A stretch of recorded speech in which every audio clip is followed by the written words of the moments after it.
Mike.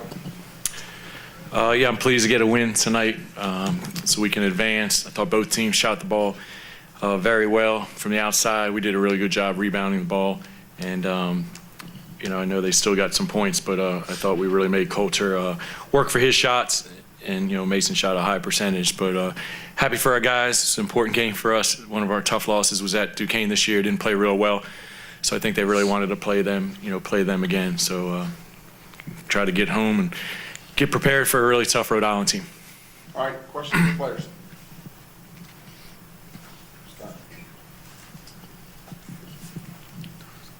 Yuta, talk about what playing so well on the big stage means for you and everybody who's watching you from overseas.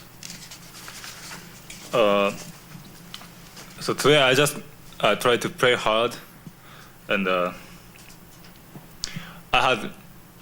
had a good game against UMass, so I got confidence. So I just tried to keep shooting, and I think that's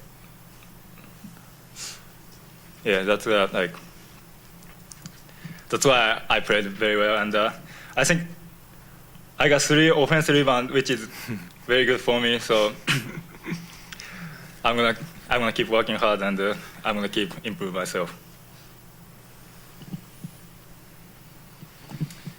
Joe, how much of the last game at Duquesne was in your mind during this game? I think we just played with a chip on our shoulder, especially myself. I know I didn't do particularly well against my matchup last time we played Duquesne at Duquesne, so I just wanted to make sure I came out with just a lot of energy, especially on the defensive end. That was my main focus, just running the team. So as long as I did that, I felt like I was gonna win my matchup. Patricio, what was it like guarding Micah Mason, and how did you try to stop him? And what was your game plan? We knew that he was a big matchup. He gets hot really quick. He really knows how to shoot. We watch a lot of film. We learn basically all their plays. We walked through how to guard those plays. But I knew he was a big matchup for me. Even though he got 22 points, we contained the whole team. I think one of our goals was to contain Mason and Coulter. We basically gave the Mason matchup. But by containing Coulter, we knew that we could get the team win. And Patricia and Joe, turnovers were a big problem last time you guys played Duquesne. What did you go into this game thinking about how to keep the ball for you guys? Joe, you want to take that one first? Yeah, I'll go first. Well, they're in the 2-3 zone, so, Coach always preaches, we shouldn't really have to turn the ball over when they're in zone. So just making crisp passes. At the beginning, we had a couple sloppy passes, but after that, I think we had our confidence going. I think a lot of it builds off of from our defense. We can get out in transition. Don't have to worry about trying to, force a pass inside to Kevin, or just jacking up, a late shot. We didn't really handle that, the pressure late with that little 3/4 court press, but it'll get addressed for the next game. I think it was a focus kind of thing. At the beginning, we were a little out of it. Just a couple passes that weren't crisp enough, as Joe said. But through the game, we knew what we needed to contain those turnovers. And I think by maintaining that focus through the game, we made better passes. And again, our confidence got higher and higher, and then that allowed us to reduce those turnovers through the game.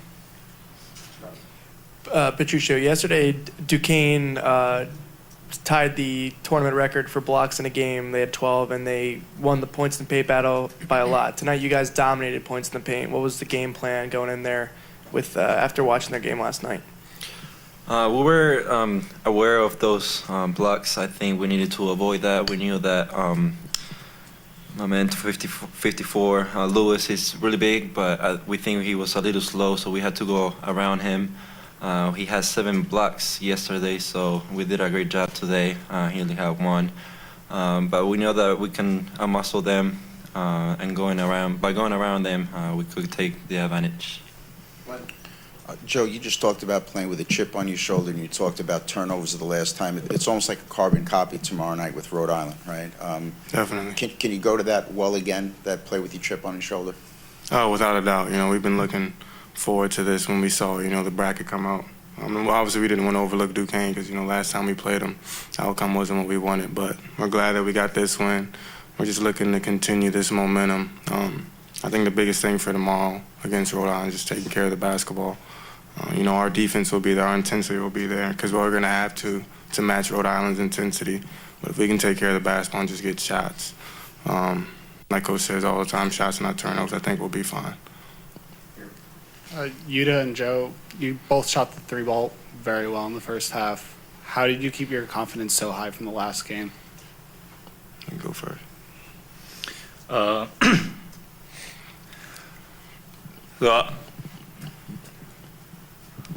I'm practicing like every night by myself. So I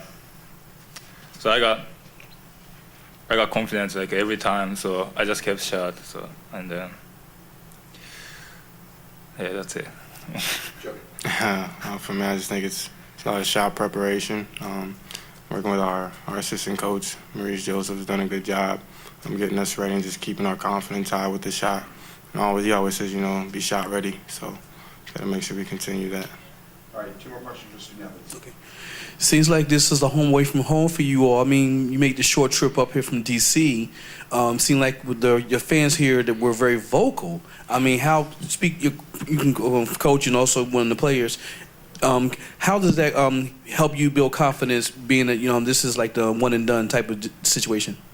Patricia, you want to take that first? I think at home we have a great advantage. We have a really big fan base at home, but I think we have a lot of alumni here in New York and all the people that travel from DC, and that's something key for us. I think it gives us more confidence, and we really appreciate that all the job that they do. They get really loud, they get really into the game, and that gives us the confidence at the end of the game.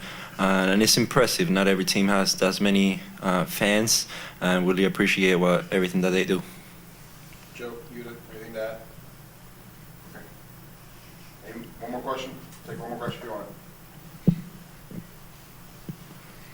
To Joe or Patricia, when Utah was struggling with his shooting, what was the advice that you gave him? When he's struggling with shooting. Well, he was one of our best shooters, clearly. So, we always tell him just keep shooting, be confident with the shot. He has a good, nice stroke, and he's a lot taller than, when he plays the 3 position, he's a lot taller than a lot of the other guards that he goes up against. So he has a height advantage to shoot over him. So just be confident.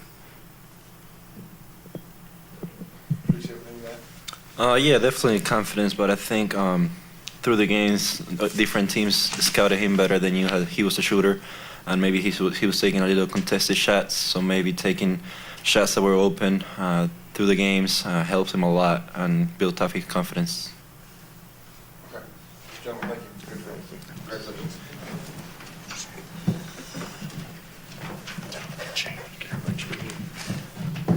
All right, questions for Trust Logan?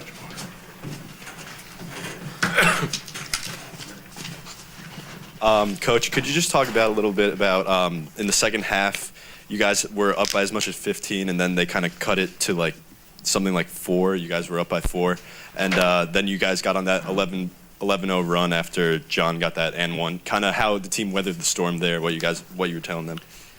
Oh, well, I probably should have called timeout. We had a couple 10-second violations, which was kind of shocking.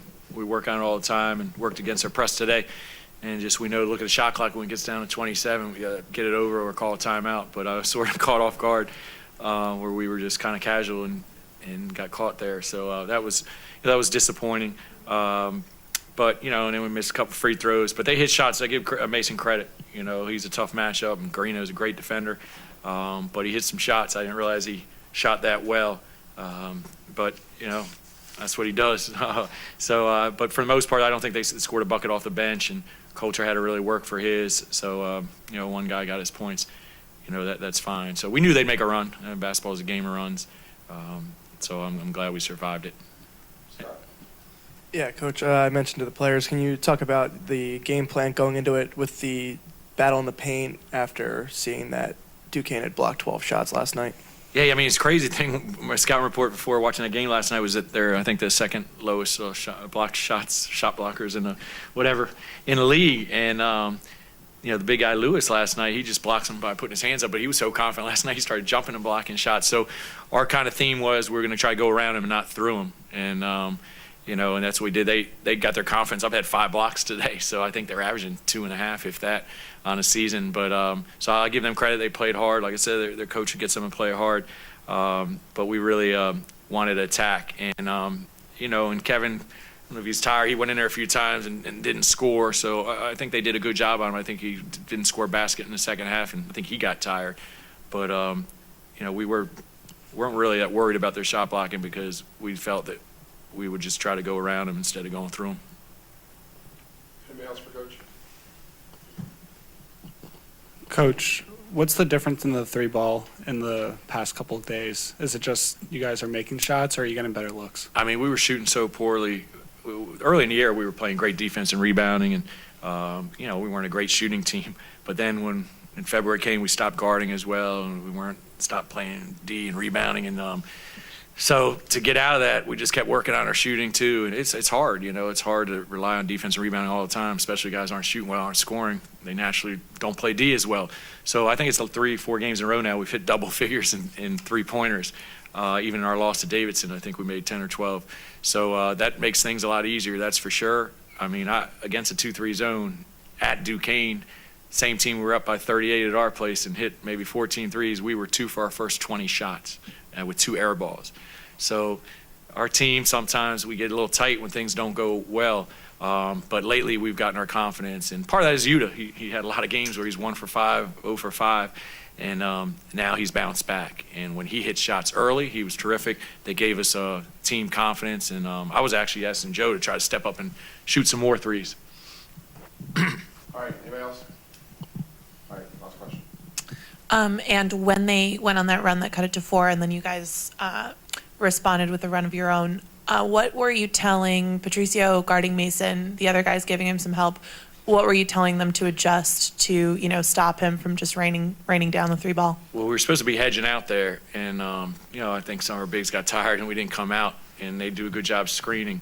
But then I felt that, we got to start scoring again. So we were trying to say, hey, let's try to break this press, but let's try to score. I thought a big play was Patricio had a 2-on-1 with John, did a good job, inside-out move, didn't charge, and scored.